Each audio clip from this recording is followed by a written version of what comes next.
तो भैया आखिरकार हमारी छुटकन्नी जिज्जी को मौका मिल ही गया।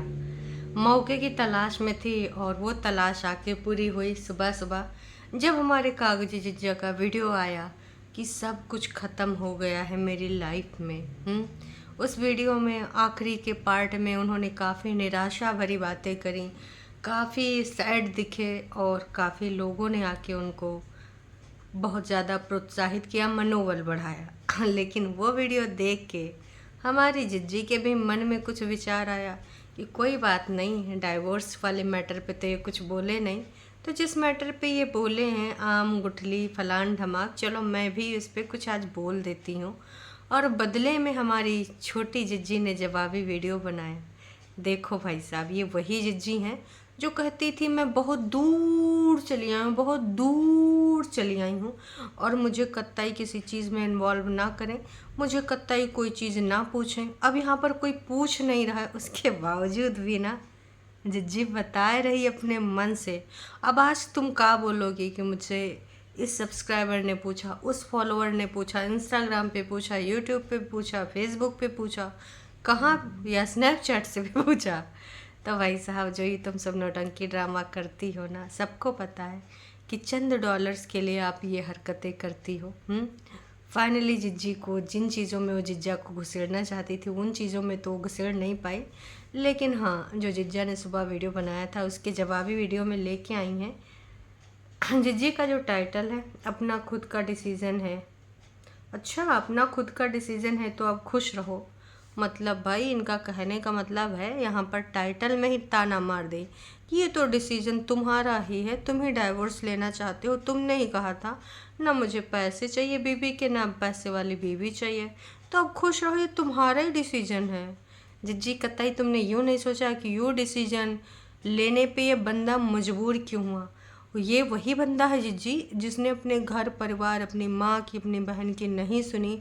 तुम्हां से मिलने के लिए तुम्हें बोली थी ना इनडायरेक्टली, जंगल झाड़ी में होते हुए आते थे, यू है वो है फलान ढमाक, और ज़बरदस्ती शादी करना चाहते थे, लॉकडाउन में भी शादी करने को तैयार थे, बेकरार थे, मेरी मम्मी के खूब चरणों पे अपना सर रख देते थे। कितनी बातें आपने बोली इसी मुँह से। तो वो बंदा जो तुमको लेकर इतना ज़्यादा पगलाया हुआ था, वो आखिर डाइवोर्स लेने के लिए मजबूर क्यों हुआ। एक बार हो सके तो ज़रा इधर तरफ अपना अपना दिमाग दौड़ाइएगा। लेकिन वो चीज़ आप लोग कतई नहीं सोचोगे। क्यों? क्योंकि आप लोगों को तो अपनी गलतियाँ कभी नज़र ही नहीं आती। आप लोगों को अगर कुछ नज़र आता है तो वो सिर्फ नज़र आता है भाई साहब दूसरों की गलतियाँ, दूसरों के चीज़ें। आप अपने हिसाब से अपने आप को भगवान सर्वोपरि समझते हो, आप हमेशा सही रहते हो, है ना। सामने वालों की गलतियाँ। खैर, टाइटल इतने पर नहीं रुका, आगे भी है टाइटल में कुछ। अपना खुद का डिसीजन है तो आप खुश रहो के बाद लिखा है सब आपको खुश देखना चाहते हैं डियर। सब आपको खुश देखना चाहते हैं डियर। सब, ये ससुर सब के कौन है लोग हैं? हमको कत्तई समझ में नहीं आता ये सब कौन है। काश कि सब खुश देखना चाहते ना तो जिज्जी आज ना कुछ और कुछ हुआ होता। तुम कहाँ होती तुमको भी पता है। और वाकई में अगर इतनी सारी चीज़ें हो भी चुकी हैं, तुमने पुरानी वीडियोस पब्लिक कर दी, उन पुरानी वीडियोस से तुम्हारे कुछ दिल जिगर किडनी में दर्द तकलीफ नहीं होता है कि हाय हम कैसे रहते थे, क्या बॉन्ड था हमारा। और वो सब तुम बिजनेस के पर्पज़ से उनको पब्लिक कर दिया। यहाँ आम जनता देखती है तो कहती यार क्या जोड़ा था, क्या प्यार मोहब्बत था दोनों के बीच में। लेकिन भाई तुम लोगों को डॉलर के अलावा कतई कुछ नहीं दिखता। और अगर वाकई में सब आपके लिए खुश हैं तो दीदी जो 10 तारीख को हुआ है वो का हुआ था। यहाँ पर तो तुम इतनी मीठी बन जाती हो यार कि ऐसा लगता है कि भाई वो कागजी जिज्जे कुछ ऐसे कारनामे करता है। हमारी जिज्जी लोग तो भाई ये सब कितने अच्छे हैं। मतलब ये लोग ऐसे व्यक्ति हैं जो एकदम मतलब दिल जिगर किडनी से एकदम सज्जन पुरुषों महिलाएं हैं। सब आपको खुश देखना चाहते हैं। एक बंदा बता दीजिए, चलो अगर आप में सब में अगर किसी को हम काउंट भी करेंगे कि वाकई में कोई खुश देखना चाह रहा होगा तो वो आपकी नैकी भाभी जो आई है, मैं भी वो चाहती हूँ। बाकी मुझे में तो कोई ऐसे व्यक्ति आपके घर में नज़र नहीं आ रहे हैं। और अगर वाकई में खुश देखना चाहते तो यहाँ पर फेसबुक, यूट्यूब, इंस्टा, टाइटल ये सब ना चल रहा होता। ये आपके जो घर के सब लोग खुश देखना चाहते हैं, ये घर के बड़े लोग मिलके जाके उनके घर पे वार्तालाप करते, ईगो पाल के ना बैठते। तो ये सब बकवास तो आप ना ही करो। खैर, टाइटल तो ख़त्म हुआ, आप चलते हैं मुद्दे पे बात कर लेते हैं। असल में पूरा वीडियो दीदी का इधर उधर था, अपनी बीमारियों को लेकर, योगा को लेकर, बहुत सारी चीज़ें। मम्मी जी भी बीच बीच में कबो दीवार की छत के पास खड़ी होके एक्सरसाइज करने का कोशिश करती दिखी, तो कबो उधर पोच पे खड़ी दिखी एक्सरसाइज करती हुई। कभी जीजी नीचे दरवाज़ा खटखटा रही, मम्मी जी बंद करे बैठी थी। ये वीडियो उस दिन की है, आई थिंक कल की, जब बग्गा बग्गी 4 नारियल पानी वापस लेके आए थे। तो 3 ही रखे दिखे थे और एक बग्गी ने उठा लिया होगा, है ना। तो ये तभी का है। और पीले चावल के साथ चने वने खाए गए, ये तो सब जो होता है वो होता है। ये सारी चीज़ें करने के बाद योगा मैट वैट दिखाई गई। ये सारे क्रियाकलाप, बीमारी छोटी है बड़ी है सब ठीक हो जाएगी, तो ये आसन करेंगे, फलाने आसन, ढमाके आसन। उसके बाद तब तक हमारी जिज्जी देख लेती है जिज्जा जी का वीडियो, और उस वीडियो के बाद आती है, उसके जो पहले शब्द होते हैं वो ये होते हैं कि भाई कुछ लोगों से चीज़ें हो जाती हैं जाने में अनजाने में, तो उसके बाद अगर उसने कोई गलतियां करी होती जाने अनजाने में, जैसे भी करी होती हैं, उसके बाद भी बहुत सारे ऑप्शन होते हैं उन चीज़ों को सही करने के लिए। तो मेरे पास जितने भी ऑप्शन थे वो मैंने सारे आजमाए, लेकिन हमको रिज़ल्ट हमेशा ज़ीरो ही मिला। दर्शकों, क्या आपको लगता है कि यहाँ पर जिज्जी ने सही कहा है? काश कि जिज्जी मुझे 1-2 बताती। मैं कई बार कहती हूँ कि मैं जिज्जी के लिए स्टैंड लेना चाहती हूँ, मैं कागजी जिज्जा से लड़ना चाहती हूँ, लेकिन जिज्जी कभी मुझे मौका ही नहीं देती, बस बातों में बोलती है। क्या तुमने किया है ये मुझे बताती। असल में ये मौका तो तुमको ऊपर वाले ईश्वर ने दिया, जब तुम्हारे पति का एक्सीडेंट हुआ था, जब तुम्हारी सास बीमार हुई थी, और भी बहुत सारे ऑप्शन आए।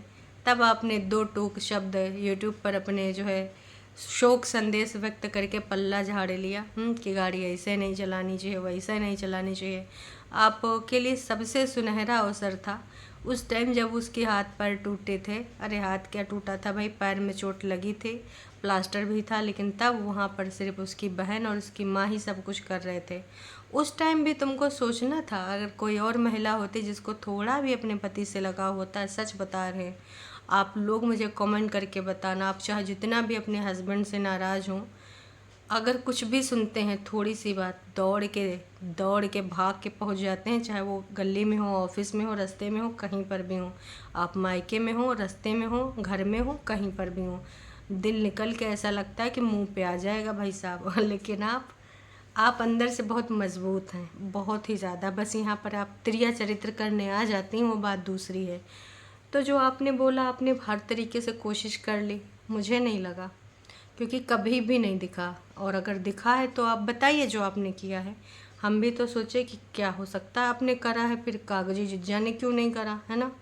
एक बता दीजिए, सिर्फ एक, कि आपने कहाँ कोशिश करी बिना शर्तों के। शर्तें तो हमेशा आने आई हैं। एक बार जब आपकी बहन ने बैठ के कोशिश करा था, आंटी जी आइए अपनी बहुरिया को ले जाइए, जब अंकुश को बुलाया गया था आपके घर में, ये वाला इंसिडेंस शायद जो आपका बेटा है सिड, तो उसके सेकेंड बर्थडे के आसपास हुआ था, या फिर फर्स्ट, जब आपने बोला था ए बाप आए के खा जा। तो उसके बर्थडे के कुछ दिन बाद, 1-2 दिन बाद, उन्होंने किसी को बीच में डाल के आपके घर में बातचीत करके कोशिश हुई थी। तो शायद आपने लड़ाई झगड़े झकझोरा उकझोरा था, जो भी चीज़ें करी थी। आपकी बहन ने बताया था कि उसने अंदर बुलाया, बिठाया और आप दोनों को बात करने का अवसर दिया, क्योंकि आपके अंदर भी बहुत सारी चीज़ें भरी थी। झूठ की दीवानी नहीं ये सारी बातें बताई थी, तो भी वो बंदा गया था, तो भी आप लोगों की शर्तें आड़े आ गई। क्यों आड़े आ गई? तो वो भी उधर से ही किया गया था कोशिश, लेकिन अब ऐसा तो कुछ हमें दिख ही नहीं रहा है कि आपके द्वारा क्या किया गया। उसने ही सेक्शन 9 दायर किया था, और तब आपने बोला था कि नहीं जज साहब, मुझे इस अत्याचारी के पास नहीं जाना है। आपकी अगर कोशिशें मैं ध्यान भी करूं तो भी मुझे ध्यान नहीं आती। आप लोगों में से हो सकता है मेरे से कुछ छूटी हों कोशिशें, तो आप लोगों में से अगर कोई कोशिशें जिज्जी की जानता है तो मुझे कमेंट करके ज़रूर बताना कि दीदी ने अपनी तरफ से कौन सी कोशिश करी। हाँ, 2-4 करी हैं। एक करी थी गली से निकलने के बाद पुलिस के पास एक केस दर्ज कराने का, और यूट्यूब पे बयान दर्ज किया था। वो भी रिश्ता तोड़ने वाला था, 45 मिनट वाला भी था। जब ननद और सास मिलने आई थी तो आपने तो कोहराम मचा दिया था। मेरे बेटे को अगर 50-500 रुपया दे के भी गए तो कौन सा बड़ा एहसान कर दी, मेरे ही तो प्लेटफॉर्म का फीस था, फलान ढमाक, अकेले आना चाहिए था, 2 लेडीज़ को लेके चला आया। मम्मी जी को आपने लेडीज़ लेडीज़ बोला था, ये कोशिश करी थी आपने। मतलब यार, तुम लोग कैसे अपने आप से झूठ बोल लेते हो। जब चीज़ें बिगड़ती हैं और जो लगता है कि अब अपने हाथ में चीज़ें नहीं हैं, बहुत बार अपने मन को मार के, कई बार हमको लगता है कि नहीं बॉस ये मुझे नहीं करना चाहिए, बिल्कुल भी नहीं, यहाँ पर तो मैं गलत हूँ भी नहीं, उसके बावजूद भी ये करना पड़ता है क्योंकि उस टाइम वक्त आपका सही नहीं होता है, वक्त और लोग आपके साथ नहीं होते हैं, वहाँ पर ये करना होता। पर आपने तो भाई पूरे तरीके से गलत होते हुए भी और ज़्यादा गलत करा। हाँ, तो वो कोशिश थी आपकी, या 57 मिनट के झूले में बैठ बैठ के जो आप लेक्चर देती थी, किचन को लेकर टॉन्ट मारती थी कि कुछ लोगों के यहाँ तो ऐसा होता है, किचन में कुछ घुसने नहीं देते, पानी वानी पीने की कितनी जानकारियाँ दी कि आप जो है एक गिलास पानी नहीं पी पाती थी, कुंडी बंद करके रोती थी। आपने जितना हो सका उससे कई गुना ज़्यादा घर परिवार की इज्जत यहाँ वाईटी पर बेची है। और इतना ही नहीं, बची कुची चीज़ें जो उस तरीके से आप यहाँ नहीं बता सकती थी क्योंकि लोग आपको गरियाते, तो फिर आपने गाली गलौज वाले चैनल्स के माध्यम से आपने कहलवाया। ये कोशिश थी, क्योंकि मुझे तो सारी चीज़ें यही याद आ रही आपकी कोशिश के रूप में। अगर आपकी तरफ से कोई पॉजिटिव रिस्पांस कभी भी किया गया होता तो शायद मुझे याद होता, क्योंकि जिस तरीके से डेप्थ से मैं जुड़ी हूँ चीज़ों में, कभी भी सोचती हूँ कि काश इस लड़की को थोड़ी सी सद्बुद्धि आ जाए। लेकिन लेकिन लेकिन आप हमेशा गलत दिशा में ही चली हैं, लोगों के बहकावे में आई हैं। आप जो बोल रहे हैं कि उम्र तो मेरी भी बढ़ रही है, आपने कितने बड़े बड़े बोल बोले, क्योंकि आपके पति ने बोला उम्र बढ़ती जा रही है, आज मैं इतने साल का हो गया हूँ, इतने साल का आगे हो जाऊँगा। आप 30 की 3-4 साल से हुई हैं, अब 30 की, अब वो आप 31 की 4-5 साल में हो जाएंगी। लेकिन आप इज्जत के साथ रिस्पॉन्सिबिलिटी उठा के, सर उठा के इस घर में रह रहे हैं, वो बेइज्जत होके रह रहा। अभी भी आप टॉन्ट मार रही पूरे तरीके से। यहाँ पर मुझे ये नहीं समझ में आ रहा है कि ये टॉन्ट मारने की ज़रूरत क्या थी, कि मेरा समय तो ऐसे बीत जाता है, पता ही नहीं चलता है, क्योंकि मेरे पास रिस्पॉन्सिबिलिटी है। मैं शान से सर उठा के अपने बेटे के साथ अपनी ज़िंदगी बिता रही हूँ। रिस्पॉन्सिबिलिटी तो आपने ही सेलेक्ट करी थी, बेटा लेकर भाग के आप ही आए थे। अभी भी वो अपने राइट के लिए दौड़ रहा है बंदा कि भाई बच्चे की कस्टडी को लेकर, है ना, लेकिन वो तो आप लेकर भाग आए। तो अगर लेकर आए तो रिस्पॉन्सिबिलिटी तो उठानी पड़ेगी। फिर ये बोल बच्चन किस लिए? आज आपके स्टाइल में बात कर लेते हैं, क्योंकि भाई आपको वैसे भी आपकी गलतियाँ दिखती नहीं हैं। तो मैंने सोचा कि ये कोशिशें आपने करी हैं, आपने कोशिशें करी हैं, आपने जनता को बोला, तो जनता को थोड़ा सा मैंने भी संक्षिप्त में बता दिया मेन। बाकी तो आपने बहुत सारी कोशिशें करी हैं, बहुत सारे माध्यम से। बहन का रिप्लाई, वो भी आपका कोशिश था। दोनों बहनों का रिप्लाई, जीजा बहन का रिप्लाई गाड़ी से, झुंड का रिप्लाई, वो सब आप लोगों की तरफ से कोशिशें ही तो थी। और सब चाहते थे कि डियर ये खुश रहें। किस तरीके से इन लोगों ने करा था दर्शकों, याद है आपको? मैं तो बस यही कहना चाहूँगी कि आपकी कोशिशें जितना याद करती हूँ और आपके घर वाले जो चाहते हैं कि सब लोग खुश रहें, खासकर अंकुश अग्निहोत्री, कीचड़ कचरा और न जाने क्या क्या, पूरे तरीके से आपके घर परिवार वालों लोगों ने कोशिश करी। और रही बात मायके में रहने का, तो भाई आप जो ये बोल रहे हैं कि मायके में रहना थोड़ा डिफ़िकल्ट होता है, बहुत सारी चीज़ें मैनेज करनी पड़ती हैं मायके में रह के, तो ये भी शायद आपने खुद सेलेक्ट किया है। माता जी ने किया है, लाख कमाती है, कतई नहीं चुप रहेगी, बिल्कुल नहीं सुनेगी। तो अब इसमें कोई क्या कर सकता है, आप ही लोग बताइए। सेलेक्ट इन्होंने किया है ना। मायके में लड़की रहती तो आसान नहीं होता है, पर आपके लिए इसलिए आसान है क्योंकि आपकी छत है, आप अपने हिसाब से रह रही हैं, अपने घर में रह रही हैं। मतलब यार कमाल है। धोती फाड़ के रुमाल है, चट भी मेरी पट भी मेरी। रहने का डिसीज़न भी मैडम का, ना जाने का डिसीज़न भी मैडम का। वाईटी पर उस परिवार के बारे में इस प्रकार की इन्फॉर्मेशन, गलत इन्फॉर्मेशन, करेक्टर के बारे में बात करने का, माँ बहन की इज्जत के तार तार यहाँ पे आपने जिस तरीके से कराए हैं अपने सो कॉल्ड गाली गलौज से, कितना बुरा लगता है सुन के एक बुज़ुर्ग महिला के बारे में। उनको देख के इस समय इतना बैड फील होता है। चोट लगी फिर भी काम करे जा रही हैं, बच्चे की ज़्यादा टेंशन है, इमोशनल सब हो रहे हैं। क्यों? चीज़ें कठिन होती हैं, यहाँ लेक्चर देने से कुछ नहीं हो जाता है। आप लोगों को तो बस रग में बदला लेना भरा पड़ा है।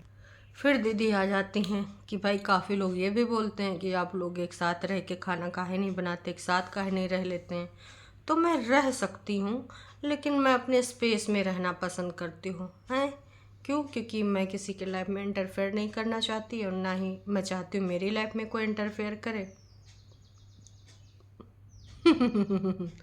वाह दीदी वाह, ये इंटरफेयर वाली बात कल जिज्जी ने बड़कन्नी के वीडियो से उठाई है, वहाँ से कॉपी पेस्ट किया है। सब अपने हिसाब से अपनी ज़िंदगी जी रहे, याद आया आपको? तो इन्होंने भी देखा होगा। रही बात मम्मी के खाने पीने की, तो मम्मी कभी ऊपर खा लेती हैं, कभी नीचे खा लेती हैं, कभी ऊपर नीचे का नौटंकी ड्रामा बन जाता है, ऊपर वाले ऊपर खाते, नीचे वाले नीचे खाते। क्योंकि दीदी ने आखिरकार सच एक्सेप्ट भी कर लिया कि भाई बाकी प्यार मोहब्बत तो है लेकिन लड़ाई भी हो जाती है, इसलिए ना मैं थोड़ा सा गैप बना के चलती हूँ। क्योंकि चाहे माँ और बेटे का रिश्ता हो या भाई बहन का रिश्ता हो, भाभी नहीं बोली हैं, भाभी से फिर मुंह फुला लियो का, जो गैप बनाए गैप बनाए गैप बनाए। अच्छा वो बग्गी चली गई थी मूवी देखने, आपको ले नहीं गई होगी, तो फिर से आपका ईगो हर्ट हो गया होगा है कि ऐसे कैसे दोनों बीवी, पति और बीवी चले गए दोनों मिलके हैं। हो सकता है ये वाला गैप ज़्यादा पसंद नहीं आया हो आपको। तो फाइनली इन्होंने एक्सेप्ट किया कि हाँ मुँह फ्लावर होती, लड़ाई झगड़े होते हैं, यहाँ झूठा बॉन्ड दिखाने की कई बार कोशिश की जाती है। और 100% श्योरिटी के साथ कह रहे हैं, इनको कल बहुत बुरा लगा होगा जब बग्गा बग्गी गए थे, बग्गा गया था सरप्राइज़ देने बग्गी को, तो वो चीज़ इनको बुरी लगी होगी। दीदी हमारा अच्छी भी बन गई कि अगर घर परिवार में नीचे वालों का कोई डिसीज़न होता है, कहीं पर कुछ भी बातचीत होती है, तो दीदी सिर्फ यस नो करती है, बीच में कुछ नहीं बोलती। अगर लोग पूछते भी हैं कि बताओ क्या करना चाहिए, बोलती कि तुम सोच लो हम यहाँ पे हैं ही नहीं, क्योंकि अगर शादी हो गई होती तो भी मैं यहाँ नहीं होती। मम्मी को हर्ट हो जाता कि शादी हुई तो है लेकिन तू यहीं पे है। लेकिन फिर दीदी कहती है अगर आप चाहते हो मैं डिग्निटी के साथ यहाँ पे रहूँ और मतलब मैं खुश रहूँ तो मुझसे मत पूछो, मैं नहीं जवाब दूँगी। मैं चाहती हूँ कि आप अपने हिसाब से जो आपको सही लगे गलत लगे जैसे करना है करो, लेकिन मुझसे मत कहो, मैं कतई कुछ नहीं बोलने वाली। दीदी के पास सिर्फ 2 ऑप्शन थे जो कि उन्होंने बताए, या तो मैं वहीं पे एडजस्टमेंट करती, रो धो के ज़िंदगी काटती है ना, या तो फिर मैं नीचे रहती इन्हीं लोगों के साथ में। तो मैंने अपने आप को मजबूत बनाया, स्ट्रांग बनाया और मैंने डिसीज़न लिया। रोया धोया जिज्जी ने बेइंतहा है और अब उन सब चीज़ों से दूर, बहुत दूर निकल आई हैं। कितना दूर निकल आई हैं वो दिख रहा है। तो जीजी का कहना है कि भाई साहब अब वो चीज़ों में नहीं जाना चाहती हैं, नहीं पढ़ना चाहती हैं और ज़िंदगी सबकी ख़राब हो रही। कोई अगर ये बोले कि सिर्फ मेरी ज़िंदगी ख़राब हो रही है तो गलत है। अरे झूठी चालबाज जिज्जी, फंसा तुमने रखा है। एक होता है ना इंडिविजुअल वाला, अगर इतने तुम उसकी खुशी चाहती हो तो भाई दोनों सहमति से बिना कोर्ट कचहरी के डाइवोर्स ले सकते हैं, इतने दिन हो गए हैं। लेकिन नहीं, यहाँ पे नौटंकी ड्रामा फैला रही हो, फ्री कर नहीं रहे हो। खुशी किस प्रकार से चाहती हो, पूरे घर वाले तुम्हारी खुशी किस प्रकार से चाहते हैं, ये ना बेवकूफ़ किसी और को बनाना। खुशी चाहते तो फ्री कर देते, क्योंकि भाई जो चीज़ें अब हो नहीं सकती, जब एक दूसरे के लिए इज्जत ही नहीं है नज़रों में, प्यार तो बहुत दूर की बात है, एक दूसरे के लिए इतनी नफ़रत भरी है खासकर आपकी तरफ से। कुछ छोड़ा नहीं तो प्यार मोहब्बत के साथ दोबारा कैसे रख सकते हैं जो आपने बड़े बड़े डायलॉग बोले थे, फिर से घर बसेंगे, फिर से हैप्पी हैप्पी वीडियो आएंगे, फलाना होगा, आने वाले बर्थडे पे सिड को पापा गिफ्ट देंगे। इतने बड़े बड़े बोल बच्चन बोलने की ज़रूरत क्या थी? उसके लिए कुछ इनपुट लगाना होता तभी तो आउटपुट निकलेगा। लगाया कुछ नहीं, हमेशा बिगाड़ने के लिए लेकर लगाया, और यहाँ पर आप बकवास करने आ गई हैं। घर के लोगों ने भी इनसे बोला कि चलो साथ में रहते हैं, साथ में खाते पीते हैं, पर हमारी जिज्जी ने कहा ना, मैं कभी भी सेल्फ रिस्पेक्ट पे ले नहीं सकती, इसलिए मैंने ये रास्ता सेलेक्ट किया। फिर हमारे जीजा जी को भी संबोधित किया कि मैं दूसरे पार्टी को भी बताना चाहती हूँ कि भाई उनके पास भी बहुत सारे ऑप्शन थे, उन्होंने खुद ये ऑप्शन सेलेक्ट करा है। चाहते तो दूसरे ऑप्शन भी सिलेक्ट कर सकते थे। वो कौन से दूसरे ऑप्शन? अच्छा, हाँ हाँ, याद आया, चलिए मैं आपको बताती हूँ। पहला ऑप्शन, घर में ननद नहीं आनी चाहिए, उससे कोई लेना देना नहीं होगा। दूसरा ऑप्शन, मम्मी जी को ना नीचे कर दो, ऊपर एक फ्लोर बनाओ। और तीसरा ऑप्शन, मम्मी जी को भेज दो कहाँ, तीर्थ व्रत यात्रा करने, मम्मी जी यात्रा करे जाएं, ये टाइम है उनकी ज़िंदगी के एंजॉय करने का। तो ये वाले ऑप्शन जिज्जा जी ने रिजेक्ट करे, कैसे कोई एक्सेप्ट कर लेता है? अगर यही ऑप्शन बग्गी बग्गा को पकड़ा है तो आपको कैसा लगेगा, सोचा है कभी? मतलब जिज्जी चट भी मेरी पट भी मेरी। यहाँ पे आई थी अकल देने, ज्ञान देने कि आपको डीमोटिवेट नहीं होना चाहिए, ज़िंदगी आपने ये सिलेक्ट करी, आप ही ऐसा चाहते हो, क्यों डीमोटिवेट हो रहे हो? ज़िंदगी को ऐसे जियो, ज़िंदगी को वैसे जियो। हाय हाय जिज्जी, ऐसा लग रहा था कि जिज्जी सबसे बड़ी जिज्जा के लिए चिंतनीय विषय है, और इनसे बड़ा कोई शुभ चिंतक छोटे जिज्जा कागजी जिज्जा का है ये नहीं है। हैं भाई, ये शुभ चिंतक बन के बोल रही थी। अरे जिज्जी, इतना टेंशन है, अगर इतने चाहती हो कि ये डीमोटिवेट ना हो, डी भी हटा लो। और इसके अलावा डाइवोर्स दे दो, अपने अपने रास्ते तुम खुश हो लो। तुम यहाँ स्वतंत्रता पूर्वक जैसे अपनी ज़िंदगी चाहती हो जीना जियो, उनको वो जैसे जीना चाहते हो वो ऐसे जिए दो, लेकिन वो तुमसे होगा नहीं। बस यहाँ पे गोल मोल बातें करे जा जाती हो, टरू वाले मोटे दिमाग लोगों के साथ में, पता नहीं क्या वो समझ जाते। आपकी ज़िंदगी में बहुत कुछ बचा है अभी भी, आप क्यों ऐसे डीमोटिवेट हो जाते हैं? अभी भी जीने के लिए बहुत सारी चीज़ें हैं, चाहे तो आप इसमें खुश रहें, उसमें खुश रहें। मैं चाहती हूँ कि आप ऐसे बातें मत करें वाईटी पर, ऐसे डीमोटिवेट हो के ना चले। मेरा दिल जिगर किडनी सब घायल हो जा रहा है। कितनी ओवर एक्टिंग करी है जिज्जी ने भाई साहब। फ़र्ज भी याद दिलाया, कर्तव्य भी याद दिलाया कि अपने आप को खुश रखना आपका फ़र्ज़ है, आपका कर्तव्य है, और ज़िंदगी में बहुत सारे मौके मिलेंगे खुश होने के। ज़िंदगी में बहुत कुछ है और भगवान चाहेगा तो सब कुछ बहुत अच्छा हो जाएगा, बस आप खुश रहो। और बाकी जो चीज़ें जैसी होनी है वो तो हो ही जाएंगी कोर्ट कचहरी के द्वारा। जुज्जी ने एक चीज़ और बोली कि मेरा किसी से कोई अब बदला लेने का इरादा नहीं, मतलब पहले था। जिज्जी है तो अभी भी, अगर नहीं है तो इसी बात पे ना, इसी वाले जो आपका यार है डाइवोर्स वाला, उसमें सहमति पत्र दे दीजिएगा कि हम अपने पति की, कागजी पति की इस स्थिति को और इस तरीके से उसकी सिचुएशन को नहीं देख सकती मैं उसको ऐसे इमोशनल होते हुए। मैं चाहती हूँ कि मैं उसको डाइवोर्स दे दूँ, मैं उसको लटका के नहीं रखना चाहती हूँ अपनी ज़िंदगी में। मेरे घर के भी सारे लोग यही चाहते हैं कि वो खुश रहे, सब चाहते हैं आप खुश रहें डियर। तो आप ये काम करके आइएगा सहमति वाला, है ना? सहमति से फिर ज़्यादा टाइम नहीं लगता, डाइवोर्स हो जाता है जब दोनों पक्ष चाहते हैं, तब हम मान लेंगे कि वाकई में आप ऐसा चाहती हैं कि खुश रहो। क्योंकि आपकी शर्तें तो फुलफ़िल नहीं हो पाएंगी, अदरवाइज़ हम लोग तो यही चाहते थे कि काश जैसे पहले आप वीडियोस बनाती थी साथ में, वही बॉन्ड देखने को मिलता। क्या मिलेगा आपको? इतना सब कुछ करके क्या मिल पाया? बदले की भावना थी तो ना। अगर वाकई में एक पल के लिए हम मान भी ले कि आप बदल गई हैं, तो सोचो ना यार, कितना कुछ आपने गंवा दिया, कितना कुछ। जो भी है यार, कभी कभी लगता है इनके पुराने वीडियोस देखकर कि इन्होंने सीख क्यों नहीं ली। इतना सब कुछ था, थोड़े दिन पेशेंस रख लेती अगर इतने वो दुश्मन लग रही थी। क्या ही बोल सकते। चलिए जी, ये था जिज्जी का थोड़ा सा जो उन्होंने एफ़र्ट किया था, तो मैंने सोचा एफ़र्ट याद दिला दूँ। चलिए टाटा बाय बाय।